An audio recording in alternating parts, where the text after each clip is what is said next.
Hi, I'm Food Forest Eddie with the Education Fund's Food Forest for Schools program.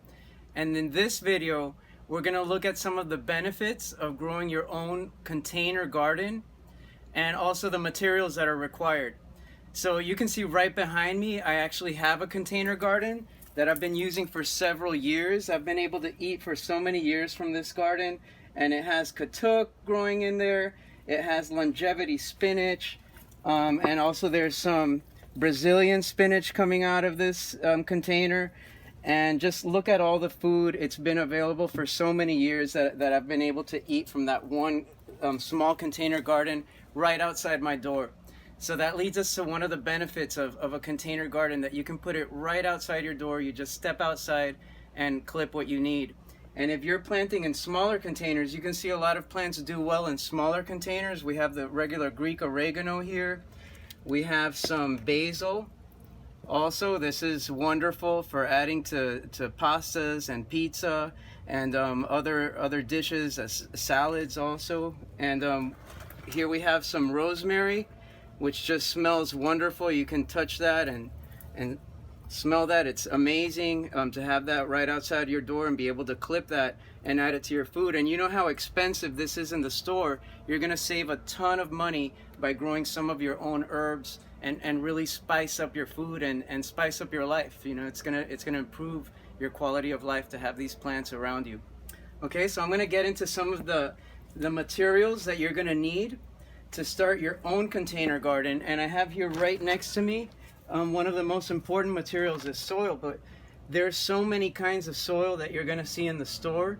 And I don't want you to get the wrong one, because you have to be careful about the label. You can see this one is organic garden soil.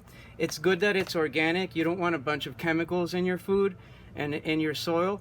But this is not meant to be for a container. The water's not gonna drain well. Okay, so then you're gonna also see that some of them are labeled raised bed soil. And this could be okay, but it still doesn't have the same amount of drainage. It's more for a larger garden bed if you have a bigger space or a big box that you're planting into, but it's not really good for a small container. And then you're gonna see here your standard organic potting mix. Okay, and this is what we're gonna use, and this is a lot lighter, doesn't weigh much, and that's because it has things mixed into it that aerates the soil and lets it drain better. Okay, and a common mistake people make that you shouldn't make is to buy just the regular manure and plant directly into that. I definitely do not recommend doing that, although this could be good later on for feeding your plants.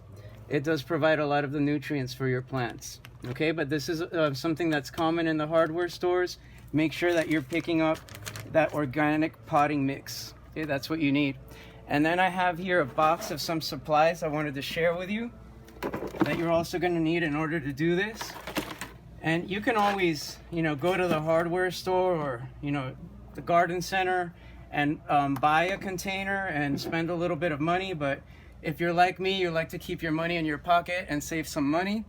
So what you can do is just start looking around your house, and or even if somebody just planted some pots from a hardware store, from a nursery, a plant nursery, they're sometimes throwing these out, and you can just pick them up and get them for free. Okay, so that's not going to cost you anything. If you have some old buckets, just rinse them out. And in this case, you just have to make sure that there's drainage. So you might need to drill, get your drill and drill a hole at the bottom. Okay, it's that simple. And now you have something that they sell for over $10 in the store.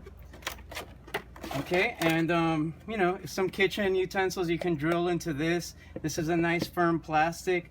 If you find something that's not so firm, it's not the best. It can still work, but it won't last as long. Okay, but any of these will be good to start a container garden. And of course you're gonna need, some people would like to use gloves, maybe a trowel. I don't mind getting my hands dirty, so I would just go in there with my hands and scoop it out. But these are some items that you might want to use and have ready to go. And you can also go to your local nursery and pick up some of these small starter plants.